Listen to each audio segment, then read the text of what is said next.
Salam alaikum à tous les musulmans et que Jésus-Christ soit avec vous pour tous les chrétiens. Bon, comme bien évidemment, je suis obligé de faire la dernière vidéo pronostic du soir. Bon, on va vous parler vite fait du fight de ce soir. Donc le pronostic.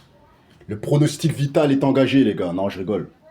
Le pronostic physique est engagé des deux adversaires, je pense.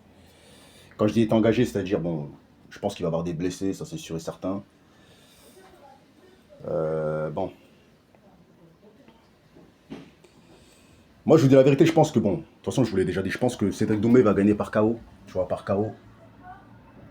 Pourquoi il va gagner par KO? Parce qu'en fait, j'ai analysé un peu les fights de Jordan Zebo. Jordan Zebo, il n'a pas de garde. Tu vois, ça, c'est très dangereux, frère. Jordan Zebo ne met pas sa garde, les gars. Regardez tous ses combats, il n'a pas de garde, frère. C'est très dangereux avec un striker d'élite comme Cédric Doumbé. C'est très, très, très dangereux. Maintenant, Jordan Zebo, il force pas sur la lutte dans ses combats. Il fait des mises au sol. Mais c'est pas un Rabib, malheureusement, et ce n'est pas un Ramzat. Bon, Ramzat, j'enlève de ça. C'est à cause de vous que je parle de Ramzat. Ramzat, je l'aime pas, les gars. Parce que c'est pas une légende, t'as vu. Mais voilà, il est fort au sol. C'est pour ça que j'ai dit son nom.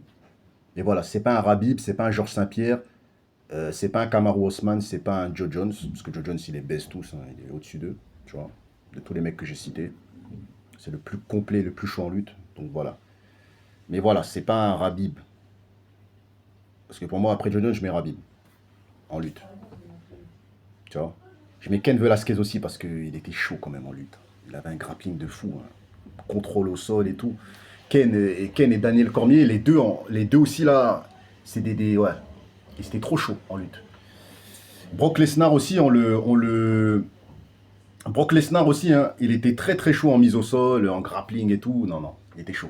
Lutte, judo, très très chaud. Donc voilà, Brock Lesnar, Ken Velasquez, Joe Jones et tous ces gens-là. Voilà. Donc pourquoi je parle d'eux? Parce que c'est du MMA, t'as vu? Et je parle que des grosses têtes, moi, t'as vu? Des mecs qui sont chauds.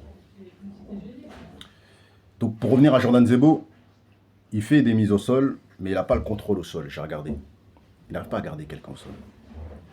Ça se voit que c'est un judoka. C'est quand tu fais du judo, tu sais tous que voilà, tu mets au sol, tu lui fais un hippon, après il se relève et tout ça et tout. Donc Jordan Zebo, j'ai l'impression qu'il est fort en judo, parce que moi je fais du judo. Il est fort en judo, un petit peu en lutte, mais plus en judo. Mais il n'est pas fort en grappling. Tout ce qui est contrôle au sol, jiu-jitsu brésilien, il n'est pas chaud en ça. Donc voilà. Donc c'est ça le souci de Jordan Zebo, c'est qu'il a la bonne technique pour te mettre au sol, mais maintenant il faut travailler le grappling. Tu vois. Et je pense que Jordan Zebo, c'est tout ce qui lui manque, hein, pour vraiment performer à l'UFC, parce qu'il a une bonne boxe, il a un bon pied-point. Et le problème, c'est qu'il ne met pas de garde. Et ça peut être fatal face à des strikers comme Cédric Doumbé, Gilbert Burns. Bon, là, je parle de l'UFC. Tu vois, des mecs comme, je sais pas moi, comme Léon Edwards. Tu vois, la catégorie des welter à l'UFC, voilà, quoi. C'est pas une catégorie donnée, quoi. C'est une catégorie assez compliquée. Si t'as pas de garde là-bas, tu te manges un crochet, ça va aller vite. Donc voilà.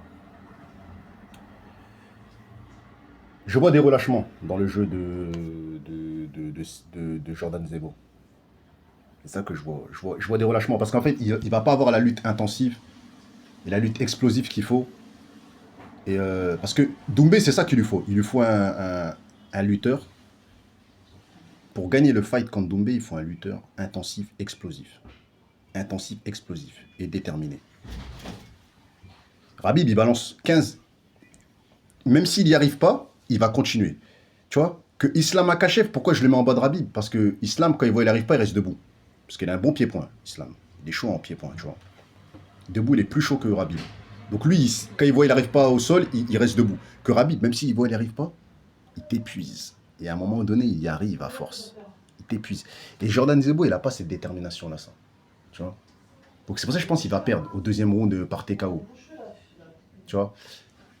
Je vais vous faire l'analyse un peu. Pour moi, ça va être un combat à peu près similaire à. Je ne sais pas, vous vous rappelez Chad Mendes contre Conor McGregor. Chad Mendes, il gagnait le fight. C'est-à-dire, en lutte, il gagnait. Après, il était pété, frère. Debout, il s'est fait éclater après par Conor McGregor. C'était l'un des meilleurs combats de l'UFC que j'ai vu. C'était parce que en fait, je me suis dit Chad Mendes. Moi, je voulais qu'il gagne contre Conor parce que je préférais Chad Mendes à l'époque. Maintenant, je préfère Conor, tu vois. Et Chad Mendes, en fait, il a montré le chemin pour briser Conor McGregor, mais il n'a pas continué sa route. C'est-à-dire, il n'a pas fait comme Khabib. Il continue dans la lutte, tu vois. Et c'est ça qui va se passer avec Jordan Zebo. Il va commencer le chemin et va pas continuer. Alors que Cédric Noubé, il va continuer à boxer, boxer, boxer. Et à un moment donné, knockout, les gars. Donc voilà mon comment ça s'appelle, mon pronostic. C'est comme ça que ça va se passer. Regardez le fight de Chad Mendes vs Conor McGregor et vous allez voir comment ça va se finir.